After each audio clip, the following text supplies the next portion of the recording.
এই যে আরেকটা চকলেট কেক বানিয়ে ফেলেছি আমি। এটা 25শে জানুয়ারি তার বার্থডে ছিল, সেদিন আমার যাওয়ার কথা ছিল, যায়নি। এখন 30 তারিখে যাব, মানে 30 তারিখে এটা কাটা হবে।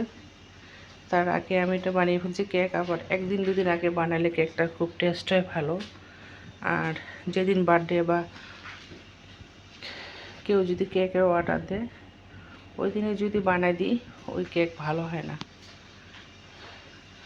2 দিন 1 দিন রেস্টে ফ্রিজে রাখলে সেই কেকটা বেশি টেস্ট হয়।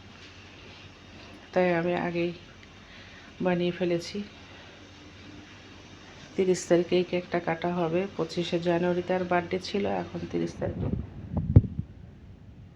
কাটবে সে। যদিও আমরা জন্মদিন পালন করি না, যেহেতু আমার কেকের বিজনেস,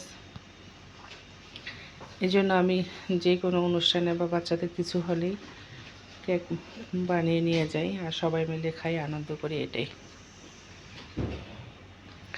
হ্যাপি বার্থডে কেক কিছু লিখিনি আমি, সিম্পল একদম। আমার মেয়ে তো ডেকোরেশন করতে বলছিল, আমি করি নাই। জাস্ট একটু সাইড দিয়ে একদম পুরো চকলেট, অনেক চকলেট দিছি আমি। আর কেকটা 1 দিন 2 দিন ফ্রিজে রাখলে সেই কেকটা বেশি টেস্ট হয়।